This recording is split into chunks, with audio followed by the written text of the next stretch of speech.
तो हेलो बच्चों, कैसे हो आप लोग? बढ़िया। मैं भी पसीना में एकदम गर्मी में मस्त हूँ। तो आज आपके साथ क्लास 6 मैथमेटिक्स के चैप्टर 2 होल नंबर के लेक्चर नंबर 3 को डिस्कस करेंगे। और इस लेक्चर नंबर 3 में आपके next topic properties of whole number, पूर्ण संख्याओं के गुणों के बारे में अध्ययन करेंगे, स्टडी करेंगे। तो देख लेते हैं कि पूर्ण संख्याओं के कौन कौन से गुण होते हैं। तो अपने टॉपिक डाल लें हम। हमारा टॉपिक है प्रॉपर्टीज ऑफ होल नंबर, पूर्ण संख्याओं के गुण। तो बच्चों, जो सबसे पहला प्रॉपर्टीज आता है होल नंबर का, वो ये कह रहा है, मैं यहाँ पे लिखता जाऊंगा, ठीक है। The first property of the whole number is the sum of 2 or more whole number will always whole number. यानी कि दो संख्याओं को, अगर दो पूर्ण संख्या है उनको जोड़ी जाए तो जो संख्या मिलेगा वो भी संख्या एक पूर्ण संख्या ही होगा। मतलब कि अगर यहाँ पे मैं प्रॉपर्टीज को ले लूँ, a प्लस b कर दूँ इक्वल टू c आ जाएगा, ठीक है। तो ये a भी होल नंबर होगा, b भी होल नंबर होगा और ये c भी होल नंबर ही होगा। जैसे यहाँ पे मैं ले लूँ 7 प्लस 0, कितना हो जाएगा? 7 ही होगा। तो ये भी होल नंबर है, ये भी होल नंबर है और ये भी हमेशा होल नंबर ही होगा। ओके, अब देख लेते हैं सब्सट्रैक्शन यानी कि घटाव के बारे में। घटाव का क्या कहना है? तो बच्चों, घटाव में मैं लेता हूँ, घटाव में a माइनस बी हमेशा c होगा। तो ये तो हमेशा होल नंबर है, ये भी होल नंबर है, तो क्या ये भी होल नंबर होगा? ये चेक करना है हमें। तो देखो, मैं यहाँ पे लेता हूँ 5, मैं यहाँ पे लेता हूँ 2, तो 5 में से 2 गया तो कितना हुआ? 2। ये भी होल नंबर, ये भी होल नंबर, ये भी होल नंबर। लेकिन यहाँ पे देखो, मैं यहाँ पे लूँ 3 और यहाँ पे लूँ 5, तो कितना हो जाएगा? -2। कल आप लोग पढ़ोगे, मतलब कल मतलब अगले टॉपिक में किसी न किसी चैप्टर में पढ़ोगे इंटीजर पूर्णांक के बारे में। ये पूर्णांक मिला, ये क्या पूर्ण संख्या है? ये तो माइनस में है। पूर्ण संख्या माइनस में थोड़ी होता, 0 के बाद सारी गिनती की संख्या पूर्ण संख्या होती है। यानी कि हम ये कह सकते हैं कि घटाव यानी कि सब्सट्रैक्शन में जरूरी नहीं है कि दो पूर्ण संख्याओं का सब्सट्रैक्शन एक पूर्ण संख्या ही होगा। मतलब difference of the 2 whole numbers can not be a whole number. हो सकता है और हो भी ना सकता है, ठीक है। प्लस हो सकता है और माइनस वाला या तो हो सकता है या फिर नहीं हो सकता है, ठीक है। अब देख लेते हैं, अब मल्टीप्लाई को देख लेते हैं, ठीक है। तो मल्टीप्लाई में क्या कह रहा है? ए, अगर ए होल नंबर है और बी भी होल नंबर है तो क्या इसके मल्टीप्लाई के बाद तो सी आएगा, वो भी एक होल नंबर होगा। आइए मैं अलग अलग नंबर लूँ। यहाँ पे लेता हूँ मैं 5, मल्टीप्लाई करता हूँ 4 से, तो आता है कितना? 20। 5 भी है होल नंबर, 4 भी है होल नंबर और ये 20 भी है whole number. That means that हम ये कह सकते हैं कि हमेशा 2 या 2 से अधिक पूर्ण संख्याओं का गुणनफल एक पूर्ण संख्या ही होगा।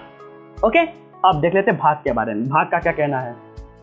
तो सबसे पहले आपको ये बता दूं कि जो प्लस है और जो गुणा है वो सेम चीज, लगभग सेम ही होता है। कैसे? यहाँ पे देखो, मैं बोलूँ 5 गुणे 4, इसका मतलब क्या हुआ कि 5 को 4 बार जोड़ना है।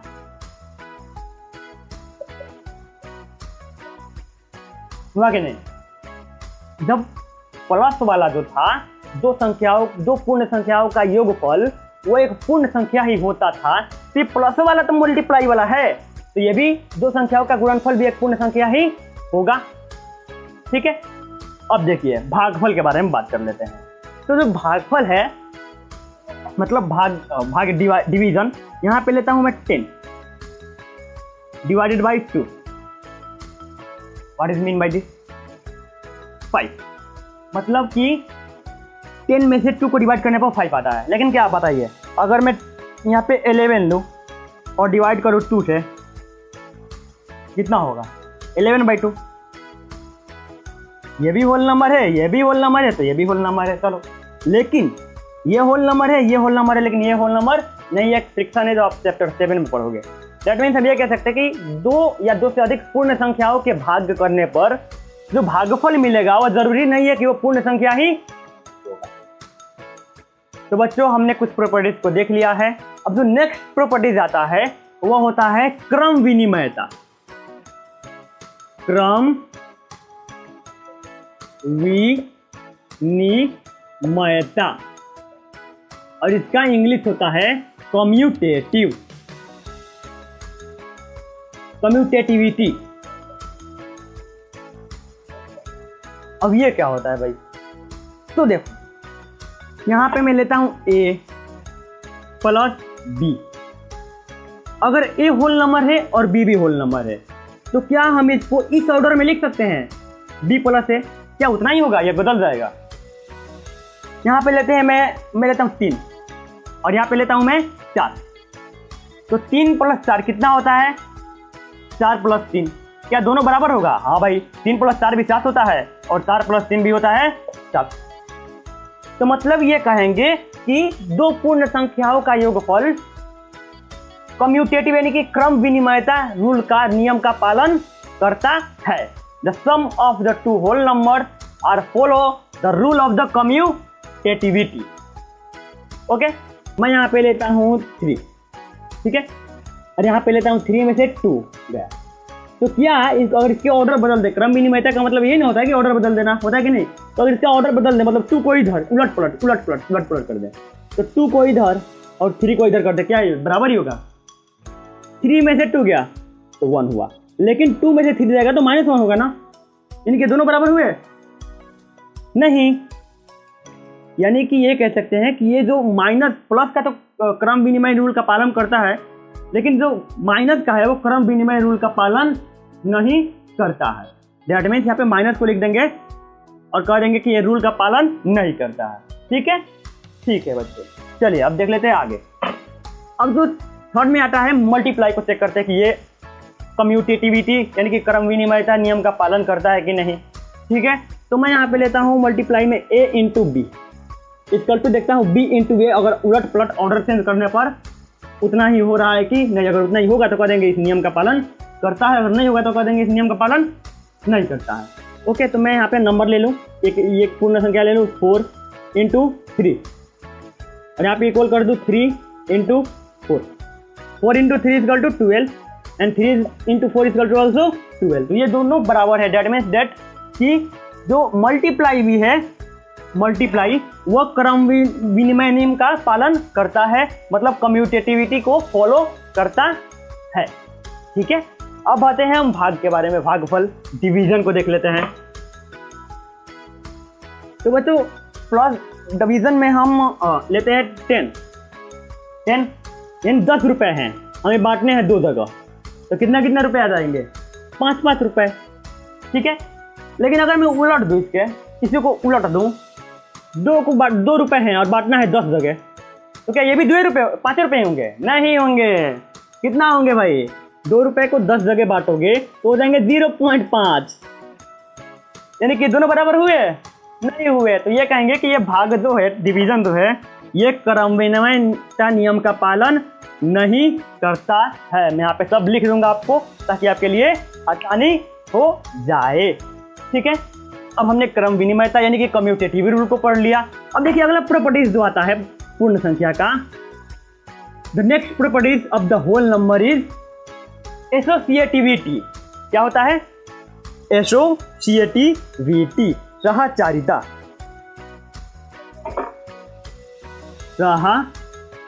सहचारिता। ओके, तो सहचारिता का इंग्लिश होता है एसोसिएटिविटी। एसोसिएटिविटी।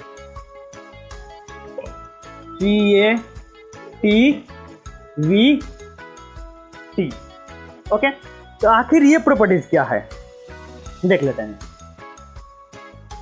चलिए पहले प्लस का चेक करते हैं। तो यहाँ पे लिखा है a plus b plus c equal to a plus b plus c. अगर मैं इन 2 नंबर्स के बीच में लगा दूँ एक ब्रैकेट, ठीक है, तो क्या, और फिर अगर मैं ब्रैकेट को बदल के, पॉइंट बदल के मैं इसको यहाँ से ब्रैकेट लगा दूँ, मतलब bracket a plus b plus c equal to bracket equal to a plus bracket b plus c, क्या बराबर होंगे? ऐसे देख लेते हैं। यहाँ पे मैं लेता हूँ कोई नंबर, ओके, 3 प्लस 4, ओके, और यहाँ पे कर देता हूँ प्लस 5। अब यहाँ पे मैं क्या करता हूँ 3 प्लस, अब इसमें ब्रैकेट में 4 प्लस 5। अब देखते हैं उतना ही हो रहा है कि नहीं। अगर उतना ही होगा तो कह देंगे कि क्रम विनिमयता नियम का पालन करता है, सहचार्यता नियम, ये सहचार्यता नियम है ना। तो सहचार्यता नियम क्या होता है बच्चों, तो a प्लस बी जो है उसका पहले a प्लस बी को ब्रैकेट में डाला, फिर हमने b प्लस c को ब्रैकेट में डाला, देख रहे हैं कि बराबर हो रहा है कि नहीं। अगर होगा तो कहेंगे कि ये सहचार्यता यानी कि एसोसिएटिव रूल का पालन करता है, ये प्रॉपर्टी इसकी है, ठीक है। तो यहाँ पे देखिए 3 + 4 + 5, 3 + 4 करेंगे तो कितना हो जाएगा 7, और 7 + 5 करेंगे तो यहाँ पे 3 और प्लस यहाँ पे 4 + 5 करेंगे तो कितना 9। यहाँ पे 7 + 5 होगा 12 और 3 + 9 भी होगा 12। दैट मीन्स दैट यह सहचार्यता यानी कि एसोसिएटिव रूल का पालन करता है। ओके, तो मैं इसको मिटा दूं फिर आपको समझा दूं। तो बच्चों यानी कि जो प्लस है वो इस रूल का पालन करता है। अब माइनस को देख लेते हैं, a - b - c। अगर a और b को पहले ब्रैकेट में रखूं, फिर a - b - c को ब्रैकेट में रखूं तो क्या बराबर होगा, आइए देख लेते हैं। ये है हमारा 10 - 3 - 4 इक्वल टू 10 - 3 - 4, ठीक है। हमने ब्रैकेट को इसको 10 - 3 को ब्रैकेट में रखा, इसमें 3 - 4 को सेम लिखेंगे, लिखना तो सेम है और ब्रैकेट को चेंज कर देना, ठीक है। ये क्रम विनिमयता है। अब देखिए 10 में से 3 जाएगा, कितना होगा 7, 7 - 4 यहाँ पे कितना होगा 10, और -3 में से 4 जाएगा तो कितना होगा, 3 में से 4 जाएगा तो नहीं जा पाएगा, तो 4 - 3 कर देंगे 1 होगा, तो ये उल्टा की इसलिए हमें माइनस लगाना पड़ेगा। यहाँ पे हम कर देंगे कितना -1, 7 - 4 = 3। ओके, और यहाँ पे देखिए यहाँ पे 10 यहाँ पे प्लस हो जाएगा 10 + 1, तो यहाँ पे कितना हो जाएगा 11। ये माइनस प्लस होता है बच्चों, आप अगले क्लास में पढ़ोगे। तो यहाँ पे माइनस प्लस हुआ तो ये +1 कर दिया हमने, तो यहाँ पे कितना हो गया, ये 11 हो गया, और ये कितना हुआ 3 हुआ। तो क्या 11 और 3 बराबर है, नहीं, यानी कि कह देंगे कि माइनस वाला जो है वो सहचार्यता नियम का पालन नहीं करता है, ठीक है। ठीक है, अब देख लेते हैं गुणन, मतलब सहचार्यता नियम का जो मल्टीप्लिकेशन है वो उस पर काम करता है कि नहीं, मतलब वो सहचार्यता नियम उस पर फॉलो करता है कि नहीं, एसोसिएटिव रूल फॉलो करता है कि नहीं, ठीक है। तो यहाँ पे मैं लूंगा ए, ये मार्कर का स्याही पिलाना पड़ेगा इसको, सब कुछ आएंगे और पिएंगे तभी सब कुछ चलेगा, या गाड़ी हो या इंसान का शरीर हो या ये पेन मार्कर या फिर हमारा मोबाइल का फ़ोन हो, बैटरी चार्ज करो, ठीक है। a multiply by b multiply by c equal to a multiply by b multiply by c। All of the first we will keep in both in bracket and then यहाँ पे bracket को हम change कर देंगे, पहले इन दोनों को bracket में रखेंगे, उसके बाद यहाँ पे रखेंगे, देखेंगे बराबर हो रहा है कि नहीं, ठीक है। हम a के जगह पर लेते हैं 5, b की जगह पर लेते हैं 4 और इसके जगह पर c की जगह पर लेते हैं 3, ठीक है। इक्वल कर देते हैं, यहाँ पे कर देते हैं 5, यहाँ पे कर देते हैं 4 और यहाँ पे कर देते हैं 3। क्या सेम होगा या नहीं देख लेते हैं। 5 × 4 करेंगे, यहाँ पे कितना होगा 20, 20 × 3 इक्वल टू ये कितना होगा 5, यहाँ पे 4 × 3 करेंगे तो कितना होगा 12। अब देखिए 20 में 3 से मल्टीप्लाई करोगे तो कितना होगा 60 और 5 में 12 से करोगे तो कितना होगा 6, यानी कि ये सहचार्यता नियम का पालन करता है क्योंकि दोनों बराबर ही आ गया, चाहे ऐसे करो या ऐसे करो, ये इसका आंसर बराबर आया, आंसर में कोई परिवर्तन नहीं हुआ। यहाँ पे कहेंगे कि जो मल्टीप्लाई है वो इस रूल का पालन करता है। प्लस माइनस और मल्टीप्लाई को चेक कर लिया है, now we are going to check up the division, divide का क्या होता है। ओके, मेरे पेन का मार्कर खत्म हो गया था, मैंने पेन का मार्कर में अभी इंक डाला और तब हम चल शुरू करते हैं, ठीक है। मैं यहाँ पे लूँ 12 डिवाइडेड बाई 2 डिवाइडेड बाई 3। अब मैं यहाँ पे कर देता हूँ 12 और 2 को ब्रैकेट में, देन यहाँ पे मैं फिर लेता हूँ 12 divided by 3 divided by 2। Okay, let's यहाँ पे देखो 12 को 2 से डिवाइड करो होगा 6। ओके, देन यहाँ पे 6 को भी डिवाइड करना है 3 से। यहाँ पे देखो 12 को एज इट इज लिख दो और 3 में 2 से डिवाइड करोगे तो कितना होगा 1.5 या फिर 3/2, ठीक है। तो मैं वहाँ पे 1.5 लेता हूँ, 1.5। अब यहाँ पे देखिए 6 में 3 से डिवाइड करोगे तो हो जाएगा 2, और यहाँ पे कोई और ही नंबर होगा, इसको डिवाइड करोगे कोई दूसरा अदर नंबर प्राप्त होगा, इसके बराबर नहीं होगा, ये इक्वल नहीं है। तो हम ये कह सकते हैं कि ये जो डिवाइड है ये भी सहचार्यता यानी कि एसोसिएटिव रूल का पालन नहीं करता है। इन वन डिस्ट्रीब्यूटिव यानी वितरण नियम, क्या है वो? डिस्ट्रीब्यूटिव।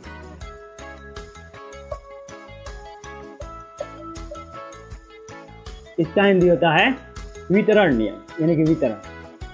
ये कहाँ है, ये कहाँ है भाई, बताता हूँ क्या है। मतलब यहाँ पे लेता हूँ ए, ओके, मल्टीप्लाई बी प्लस सी,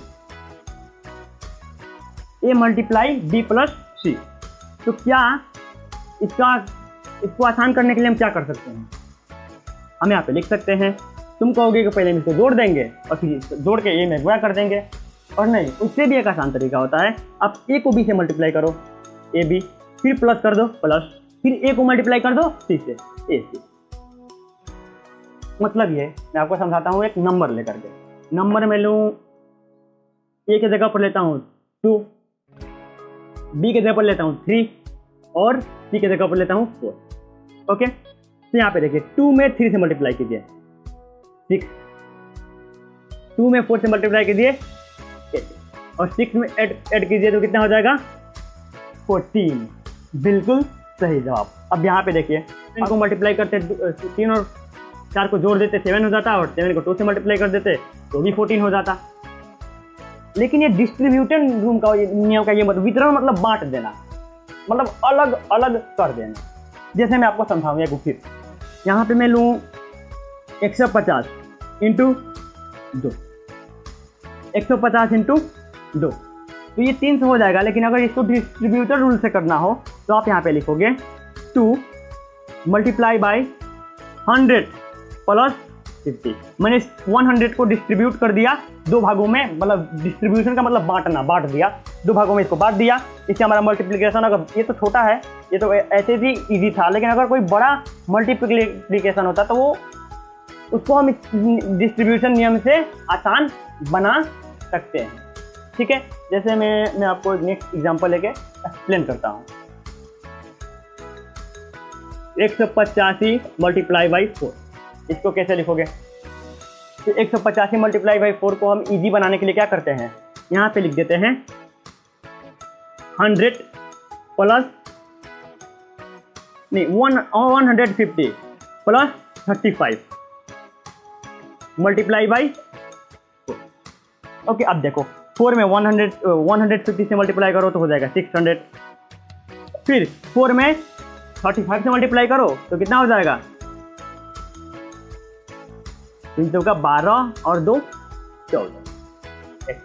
फिर इनको ऐड कर दो, कितना हो जाएगा? 740। देखो, बिना हमने मुश्किल के इसको डिस्ट्रीब्यूट करके, मैंने किसको डिस्ट्रीब्यूट किया? 185 को डिस्ट्रीब्यूट किया कितना में? 150 और 35 कितना होता है? 185 होता है। और इस 4 को मैंने फिर मोड में मल्टीप्लाई कर दिया। डिस्ट्रीब्यूशन का मतलब होता है कि किसी एक को डिस्ट्रीब्यूट करके अपने आंसर को आसानी से आसान करके लिख लिया जाए। ठीक है, अब मैं आपके एनसीईआरटी के एग्जाम्पल कुछ लेता हूँ और उसको एक्सप्लेन कर दूँ। तो जो आपका एनसीईआरटी का एग्जाम्पल 5 है, वो कह रहा है कि एक स्कूल में एक स्कूल में कैंटीन है। ठीक है, उस कैंटीन में लंच के लिए पैसा ली जाती है 20 रुपये और दूध के लिए ली जाती है 4 रुपये। तो 5 दिनों के लिए कितना एक बच्चा को खर्चा करना पड़ेगा? जैसे मैं आपको समझा दूँ, 20 रुपये का आ रहा है लंच, ठीक है, 4 रुपये का आ रहा है दूध, और इन सब को लेना है कितने दिन? 5 दिन। आप कैसे करोगे? How will you do? कैसे करोगे? तो यहाँ पे देख, ये है 20 रुपये दूध के लिए और लंच के लिए और 4 रुपये दूध के लिए, तो इसको जोड़ेंगे ना? जोड़ेंगे कि नहीं? मतलब एक दिनों की कितना खर्चा लग रहा है? 24 रुपये, 20 प्लस का। और फिर कितने दिनों तक लग रहा है? 5 दिनों तक। तो इन दोनों में 5 से मल्टीप्लाई करने का क्या तरीका है? इन दोनों को ब्रैकेट में डालो और 5 से कर दो मल्टीप्लाई। पता है कि नहीं?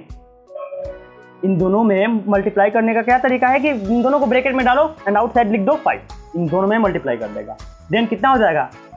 24 मल्टीप्लाई बाई 5। इसको मल्टीप्लाई करोगे तो हो जाएगा 4 5 20 के 0 और 2 5 10 12 170। ठीक है, तो 120 रुपये लगेंगे 5 दिनों के लिए इस लंच और दूध को पैसा मिला करके। अब नेक्स्ट एग्जांपल देखते हैं आप एनसीईआरटी के। जो नेक्स्ट एग्जांपल है, हाँ, वितरण गुण का प्रयोग करते हुए यानी कि डिस्ट्रीब्यूशन नियम का पालन करते हुए 12 × 35 को ज्ञात कीजिए। 12 × 35 को ज्ञात कीजिए क्या वितरण रूल को पालन करते हुए। तो मैं इसको बता दूं, 12 × 35 इसको निकालना है वितरण यानी डिस्ट्रीब्यूटिव रूल के फॉलो कर गुण के, इसी के गुण से डिस्ट्रीब्यूटिव प्रॉपर्टीज से। तो देखो 12 को ऐसे लिखना है और इस 35 को हम क्या लिख सकते हैं 30 + 5।